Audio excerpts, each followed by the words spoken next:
दोस्तों, रशिया और भारत ने साथ मिलकर अमेरिका द्वारा रूस पर लगाए गए प्रतिबंधों का तोड़ निकाल लिया और अब 2 और S-400 आने का रास्ता पूरी तरह से साफ होता दिख रहा है। वहीं आगे बताएंगे कि आखिरकार दोनों देशों को इतनी बड़ी सफलता कैसे मिली। साथ ही दोस्तों, हमारी दूसरी खबर में बात करेंगे कि भारत को गैस की धोस दिखाने वाला कतर कैसे भूल चुका है कि उसके यहाँ की आधी से भी ज्यादा पॉपुलेशन भारत की दवाइयों पर निर्भर है। ऐसे में यदि भारत ने कतर को कॉस्ट इफेक्टिव दवाइयों को उपलब्ध करवाना कम कर दिया तो इसका असर कतर के ऊपर क्या पड़ेगा, जानेंगे इस वीडियो में। इसीलिए वीडियो को अंत तक जरूर देखिएगा।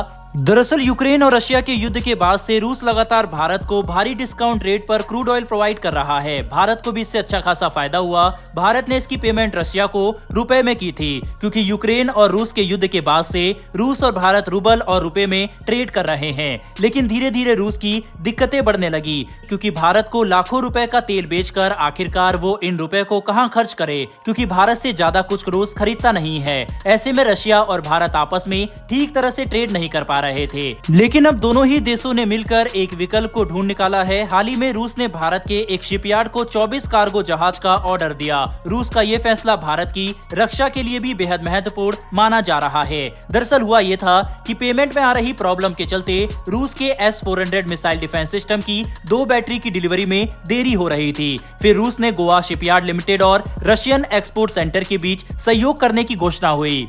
इस पर सहमति भी तब बनी जब रूस के अधिकारी S-400 की बची हुई 2 बैटरी की डिलीवरी को लेकर बातचीत करने के लिए भारत आए। बातचीत के बाद अनुमान लगाया जा रहा है कि भारत सरकार 2027 तक 24 कार्गो शिप का निर्माण कर देगी, जो कैस्पियन सागर में चलेगी। वहीं 25 अक्टूबर को रूस के अस्त्रखान में इंटरनेशनल फोरम के दौरान Caspian international integration club north south के निदेशक दिमित्री डुबोविक ने इसकी घोषणा की। यूक्रेन और रूस के युद्ध के बाद पश्चिमी देशों ने रूस के ऊपर कई सारे प्रतिबंध को लगा रखा है। इसके बाद भी भारत रूस से व्यापार कर रहा है और ये डील दोनों ही देशों के लिए काफी ज्यादा फायदेमंद मानी जा रही है। साल 2022 में भारत ने रूस को मशीनरी, खाने पीने के आइटम, मेडिसिन सहित 3139 चीजों को भेजा, जिसकी कीमत तकरीबन 3.14 अरब अमेरिकी डॉलर थी। वहीं रूस ने भारत को साल 2022 में कुल 1225 चीजों को भेजा, जिनमें कच्चा तेल, पेट्रोलियम आइटम, कीमती पत्थर और वनस्पति तेल शामिल है, जिनकी कीमत 46.21 अरब अमेरिकी डॉलर है। लेकिन दोनों ही देशों को फिलहाल प्रतिबंधों के कारण कई सारी प्रॉब्लम का सामना करना पड़ रहा है, क्योंकि अमेरिका के द्वारा स्विफ्ट नेटवर्क से रूस को बाहर कर दिया गया था, जिसका मतलब अब रूस डॉलर में व्यापार नहीं कर सकता। इस कारण उसे भारत ही नहीं बल्कि अलग अलग देशों से ट्रेड करने में कई तरह की समस्याओं का सामना करना पड़ रहा है। हालांकि अब भारत और रूस ने इसका भी तोड़ निकाल लिया है। बहरहाल दोस्तों, बढ़ते हैं अब हमारी दूसरी खबर की ओर। जैसा कि आप जानते होंगे कि भारत की मेडिकल इंडस्ट्री विश्व की तीसरी सबसे बड़ी इंडस्ट्री में गिनी जाती है। ये जानकारी हम आपको इसलिए भी दे रहे हैं क्योंकि भारत बड़ी मात्रा में दवाइयों का एक्सपोर्ट कतर को भी करता है। कोरोना महामारी के बाद से कतर को दवाइयों का एक्सपोर्ट 13% की उछाल से आगे बढ़ा है।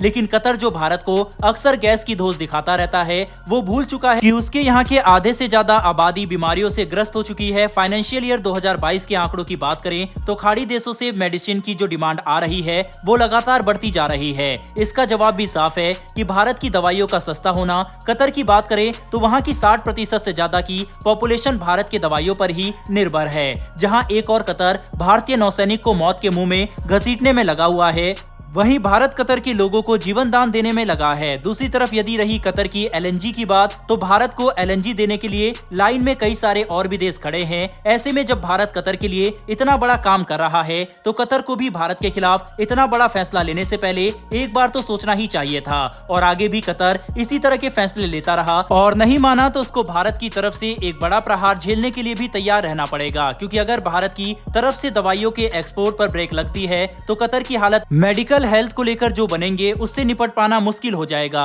ऐसे में कतर को सोच समझ के फैसले लेने की जरूरत है, क्योंकि भारत के पास भी मोल भाव की शक्ति मौजूद है। लेकिन अभी तक भारत ने कतर के खिलाफ कोई ठोस एक्शन नहीं लिया, वरना उदाहरण के तौर पर कनाडा का हाल तो देख ही रहे होंगे कि भारत आखिरकार क्या क्या कर सकता है। बहरहाल दोस्तों, इस वीडियो में इतना ही। लेकिन आपके हिसाब से क्या भारत को कतर के ऊपर दबाव बनाने के लिए कुछ कड़े एक्शन इस तरह के लेने चाहिए या फिर नहीं? अपनी राय कमेंट बॉक्स में लिखकर जरूर बताइएगा। साथ ही अगर आपको यह इन्फॉर्मेशन और वीडियो पसंद आई हो तो नीचे दिए गए सब्सक्राइब बटन को प्रेस कर बेल आइकन को जरूर दबा लें। फिर मिलेंगे ऐसी एक नई वीडियो के साथ। धन्यवाद। जय हिंद।